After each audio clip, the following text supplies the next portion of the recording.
திமுகவுக்கு அவர்கள் நெருக்கமாக இருந்தார்கள். அதனால்தான் 3 பேருக்கும் பனையூர் பாபு உட்பட வழங்கவில்லை. கட்சியில் முக்கிய நபர்களுக்கு ஏன் சீட்டு கொடுக்கவில்லை என காரணத்தை வீடியோவாக வெளியிட்டு விசிக தலைவர் திருமாவளவன் விளக்கியுள்ளார். நாளுக்கு நாள் ஒவ்வொரு தேர்தலிலும் அதிகரிக்கிறது. அப்படி அதிகரிக்கிற போது புதிய முகங்களுக்கு வாய்ப்பு தர வேண்டும் என்பதை ஒரு நிலைப்பாடாக நாம் எடுக்க வேண்டிய ஒரு கட்டாயம் எழுகிறது. அந்த அடிப்படையில் தான் பொது தொகுதிகளில் வென்ற தம்பி ஷானவாஸ் அவர்களுக்கும் தம்பி SS பாலாஜி அவர்களுக்கும் இந்த முறை நான் வாய்ப்பு தர இயலாமல் போனது. ஆனால் அதற்கு வெவ்வேறு காரணங்களை பலரும் சமூக ஊடகங்களில் எடுத்துச் சொன்னார்கள், விவாதித்தார்கள்.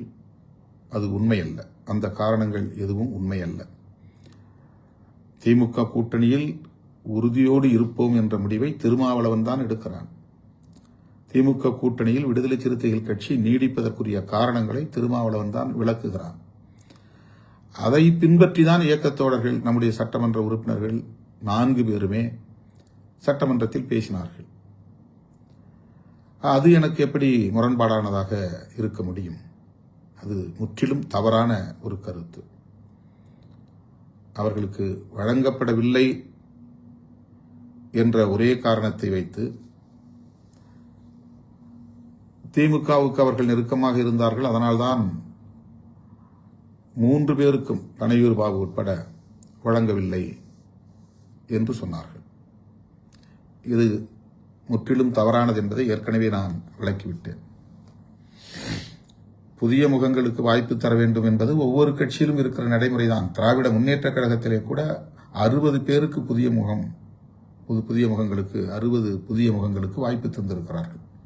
அப்படி என்றால் 60 பேர் பழைய சிட்டிங் MLAs. அந்த வாய்ப்பு மறுக்கப்பட்டிருக்கிறது. அதை பற்றி யாருமே பேசவில்லை. விடுதலை சிறுத்தைகளை பற்றி மட்டும் பேசுகிறார்கள். ஏனென்றால் அவர்கள் எடுத்த முயற்சிக்கு திருமாவளவன் இணங்காமல் திமுக கூட்டணியை கட்டுக்கோப்பாக வைத்திருப்பதற்கு முதன்மை காரணியாக இருந்திருக்கிறான் என்பதை அவர்களால் பொறுத்துக் கொள்ள முடியவில்லை, சகித்துக் கொள்ள முடியவில்லை. நம் மீது அவருடைய காழ்ப்பை கொட்ட வேண்டும், கக்க வேண்டும் என்பது அடிப்படை காரணம்.